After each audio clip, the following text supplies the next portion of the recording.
Hi everyone, my name's Morgan Kokoram, and today I'm going to be touching on some rather controversial topics that revolve around social media law and your rights on social media. We're going to use an event that recently took place on the internet that I'm sure you're all pretty familiar with. And we're going to use this as a guide for understanding your rights on social media.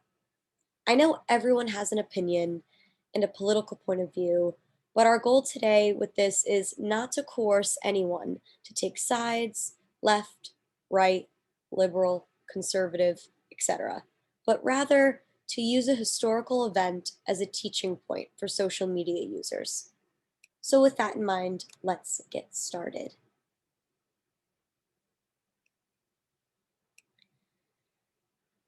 Let's get started by breaking down some basic important info to keep in mind throughout this lesson. So, what exactly is social media law? Well, it's a very new field of law that is still on the come up. It's a field of law that is constantly changing as the internet and social media evolves. This is an area of law that deals with both criminal and civil aspects. It generally deals with legal issues related to user generated content, which is just a fancy way of saying social media posts, and the sites that host the generation of this content. Social networking companies like Twitter and Facebook, for example, often have much more protection than their users do. This will, of course, be explained more as we go throughout this lesson. Some of the kinds of legal concerns that end up being raised by social media involve privacy. This includes the right of both social media users and third parties. For example, when photos are posted and used online without the permission of the people in the photo, or defamation, advertising law, and intellectual property law, also dubbed as IP law. Materials shared on social media can sometimes infringe even on a copyright, a trademark, or other IP rights.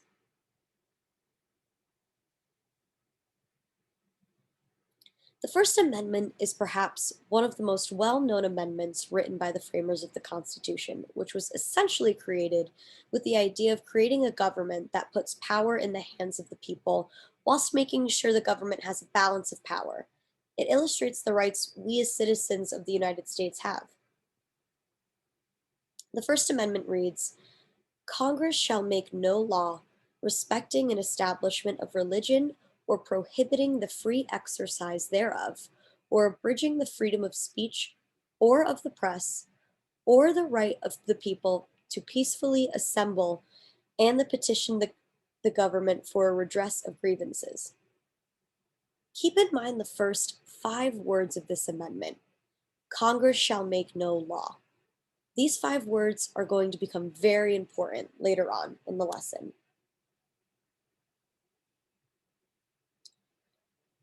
Donald J. Trump is a media personality and businessman who served as the 45th President of the United States from 2017 to 2021. Trump is both a Republican and a man of many, many words. He never turns down the chance to speak his mind. He was both beloved and hated among many, as most politicians are.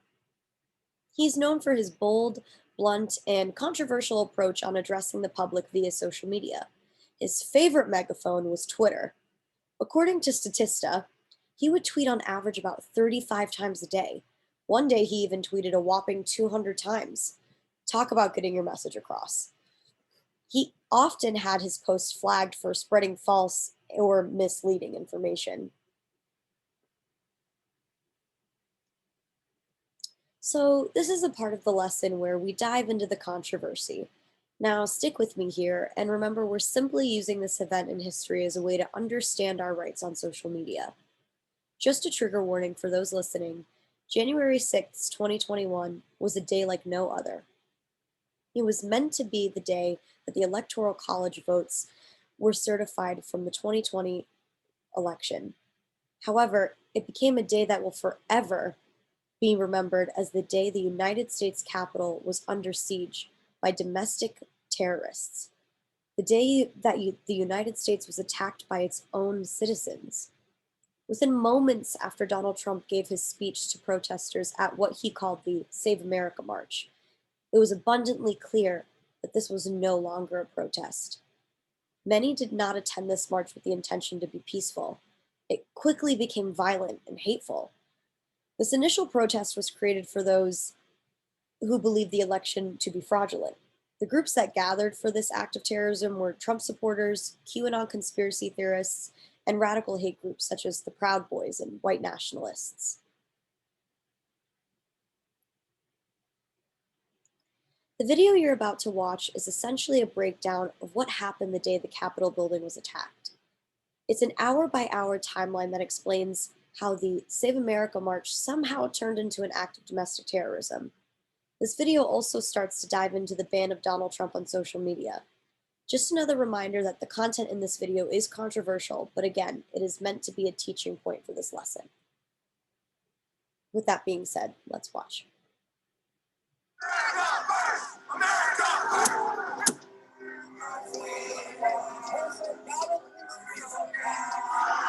Another thing I would say, Lester, is as we try to figure out.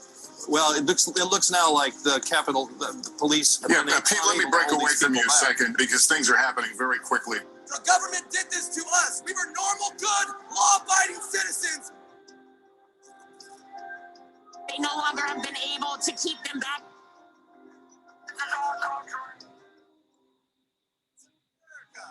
And to the republic for which it stands, one nation.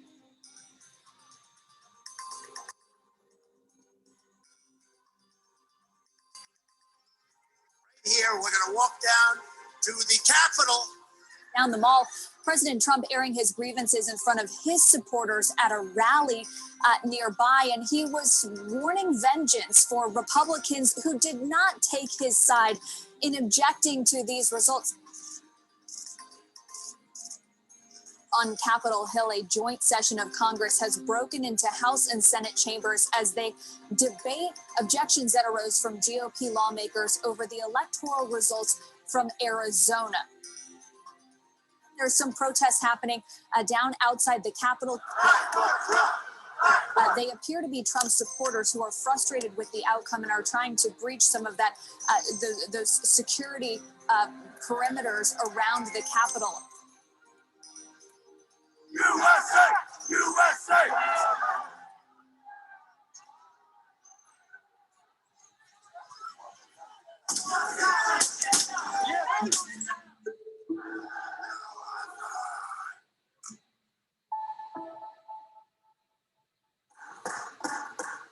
And we'll stand in recess until the call of the chair.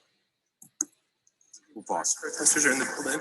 We have visual evidence that some protesters have made it inside the Capitol building, around the security, and are gathering around the area where the Senate was in session. We were just told that there has been tear gas in the rotunda. Members of the legislature were informed that they should don their gas masks. Get gas masks that are under our seats. Senators have been evacuated. There are gunshots inside the Capitol. I think it's the most shocking failure of security imaginable to place the Congress of the United States at physical risk in an occupied congressional chamber because they weren't prepared to deal with it.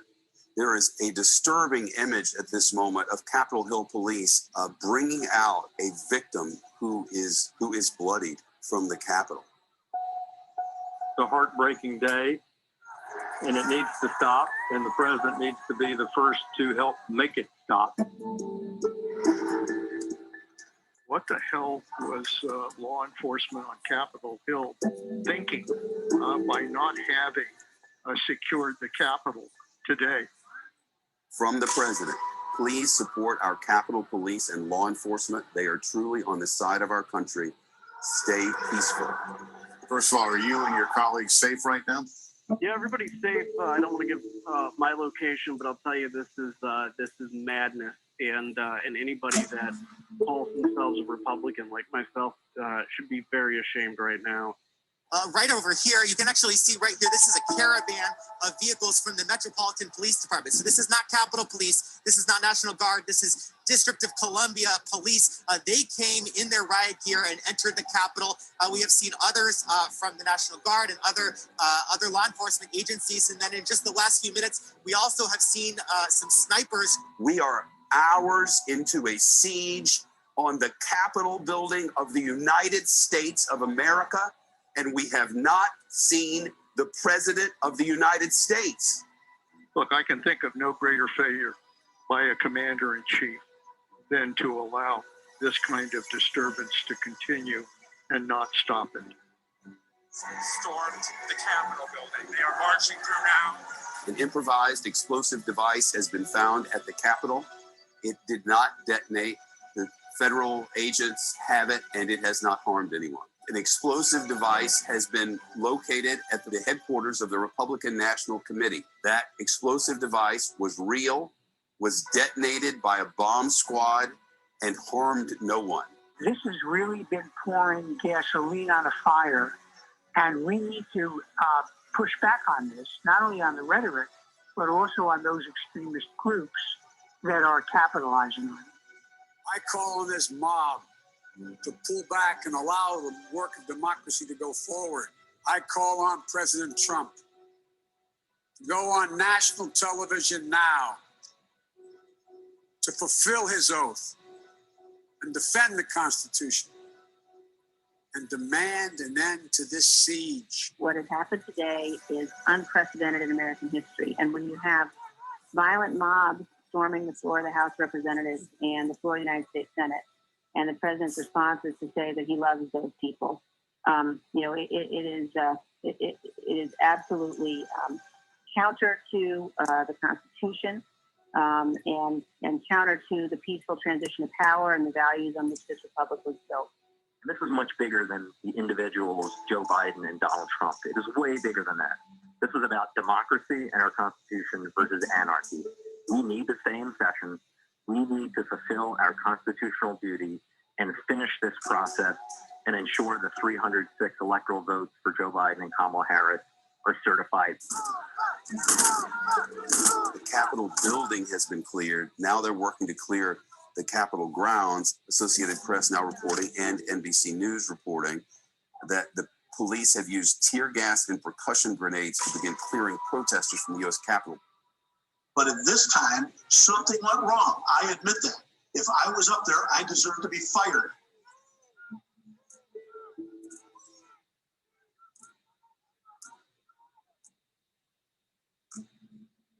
There was a shooting at the Capitol today, and that in fact the shooting victim has died. I guess you can call it historical. I would call it disgusting, unacceptable, inexcusable. This man, Trump, is simply unfit to serve as president, to serve as the commander-in-chief. The account of Donald Trump will be locked for 12 hours following the removal of the tweets that Twitter deemed incite violence. If the tweets are not removed, the account will remain locked.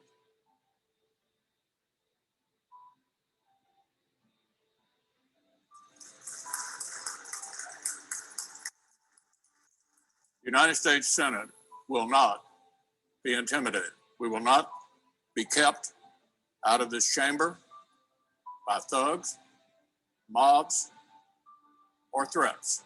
The votes for President of the United States are as follows. Joseph R. Biden Jr. of the state of Delaware has received 306 votes. Donald J. Trump of the state of Florida has received 232 votes. The votes for Vice President of the United States are as follows. So thanks for hanging in there with that video. Here you can see that not only was January 6, 2021 the day of the Capitol riots, it was also the day that former president was banned from practically every social media platform. Twitter was known as Donald Trump's biggest megaphone to the public and his audiences. Here are a few examples of just some of the tweets he posted the day of the riots on the Capitol. There were plenty more than this, but Donald Trump's account, as you saw in the last video, has been removed permanently, so accessing those tweets is rather difficult now. There are two tweets in particular, though, that put the nail in the coffin, so to speak. We will talk about those tweets later on in the lesson.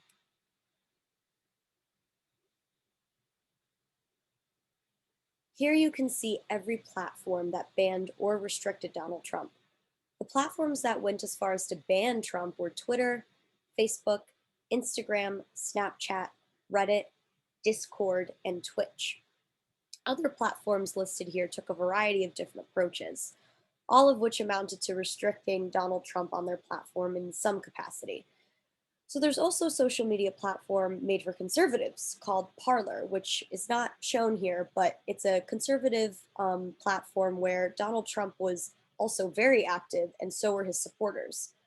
Companies such as Apple, Google, and Amazon went as far as to remove the application entirely from their sites and stores as soon as they possibly could.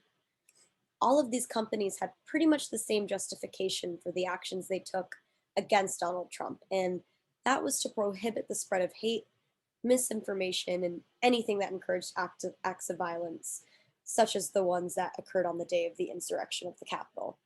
One statement from Twitter CEO reads, "After close review of recent tweets from the @RealDonaldTrump account and the context around them, we have permanently suspended the account due to the risk of further incitement of violence." Which this statement in particular is similar to pretty much all of the ones that every other company has released regarding this issue.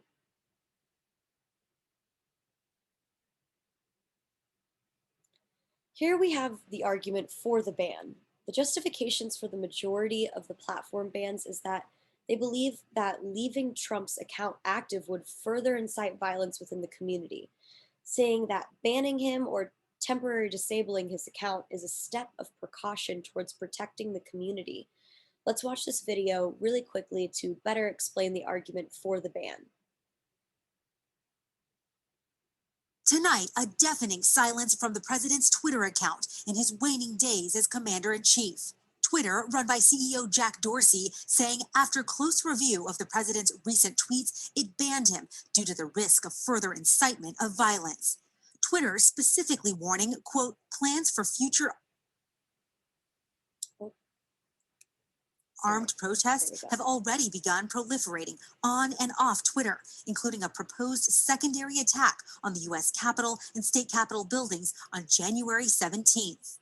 After the ban, the president tried to tweet from other campaign and staff accounts, triggering a game of whack-a-mole, with Twitter quickly taking down his posts.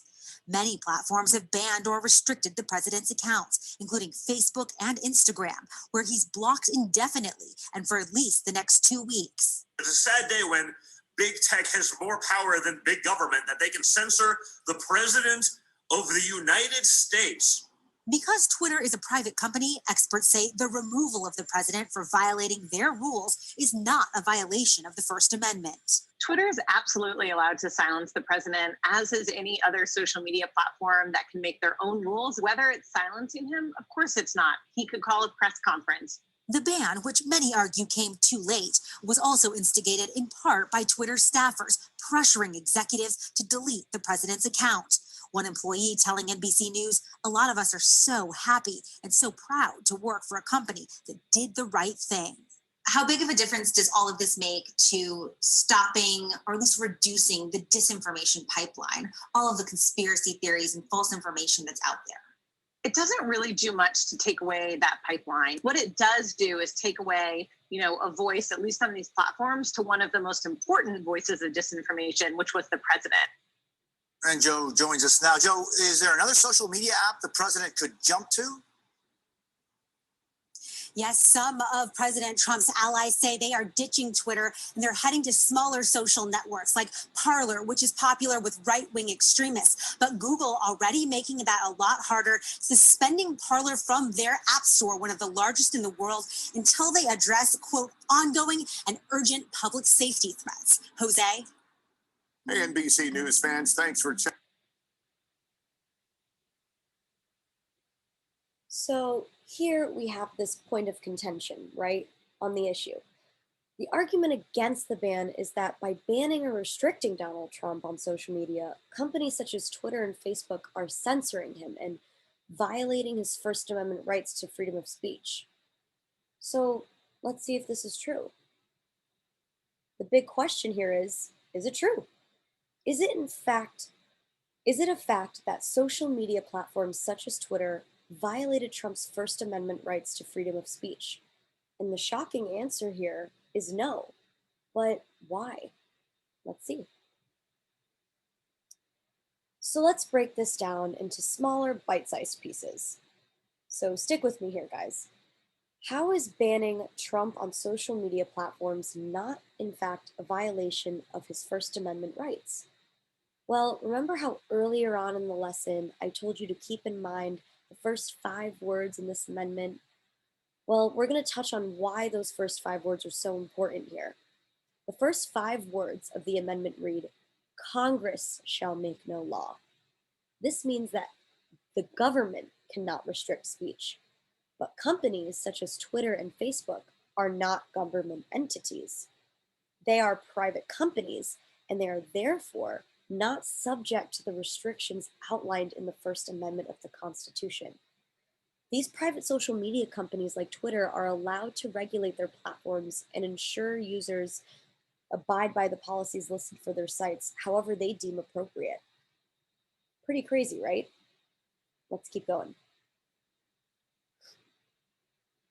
So, Twitter, along with every other social media platform, has policies that users must abide by in order to be a member of their platform. The policy that, according to Twitter, Trump violated was the glorification of violence policy. This policy reads, "You may not threaten violence against an individual or a group of people. We also prohibit the glorification of violence." Under this policy, you can't glorify, celebrate, praise, or condone violent crimes, violent events where people are targeted because of their membership in a protected group, or the perpetrators of such acts. We define glorification to include praising, celebrating, or condoning these kinds of statements. So, how exactly did Trump violate this Twitter policy? Well, earlier on in the lesson, I mentioned 2 tweets in particular that essentially put the nail in the coffin for Trump's social media megaphone. These 2 tweets read, "The 75 million great American patriots who voted for me, America first, and Make America Great Again, will have a giant voice long into the future. They will not be disrespected or treated unfairly in any way, shape, or form." Shortly thereafter, the president tweeted, "To all of those who have asked, I will not be going to the inauguration on January 20th, 2021. According to Twitter CEO Jack Dorsey, the majority of Trump supporters received these tweets as an encouragement to potentially consider violent acts, such as those that took place on January 6, 2021. For example, in one of the tweets, Trump calls those who took part in the violence on January 6, 2021 as, he calls them American patriots. This was interpreted by the Twitter CEO as support for those who committed violent acts. According to Twitter, plans have also been created both on and off Twitter by those who support Donald Trump to engage in a secondary attack on the Capitol building. So the First Amendment is not the only piece of legal protection that social media companies like Twitter have in this situation. There are other laws put in place that further protect companies such as Twitter, particularly Section 230 of the Communications Decency Act. So what is Section 230? Well, it's an important piece of internet legislation passed into law under the Communication Decency Act of 1996, also dubbed the CDA. It basically provides immunity for website platforms from third-party content. It enables companies such as Twitter to take action and remove content that violated the company's rules and policies, such as the aforementioned glorification of violence policy that Twitter has in place. Section 230 of the Communication Decency Act reads, "No provider or user of an interactive computer service shall be held liable on account of any action voluntarily taken in good faith to restrict access to or availability of material that the provider or user considers to be obscene, lewd, lascivious, filthy, excessively violent, harassing, or otherwise objectionable, whether or not such material is constitutionally protected. Some keywords are highlighted and circled to keep in mind.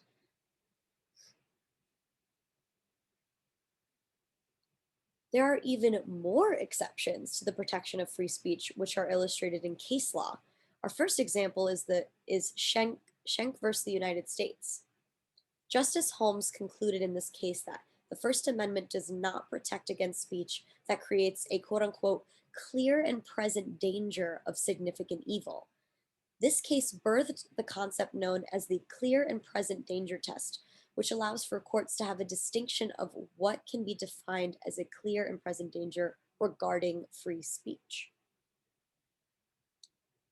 So to continue on with the case law, to further support the first example of case law, we have Brandenburg versus Ohio, which further expands on the clear and present danger test by stating speech that is quote unquote directed at inciting or producing imminent lawless action and is quote unquote likely to incite or produce such action is not protected by the Constitution. So let's wrap this up. What exactly does this all mean? What are your rights on social media? Well, although the explanation is rather lengthy, the answer is quite simple. You have the right to post whatever your heart desires, within reason. You can tell everyone that Santa is actually the Tooth Fairy and the Easter Bunny is real and convince a mass amount of people that this is true. You might upset some moms and some children, but so long as you saying this does not threaten or endanger the lives of others or incite violence, and it doesn't violate the policies on platforms, you're good to go. So to really wrap this up, I want to leave you with this. Exercise your right to free speech, but do so within good intention.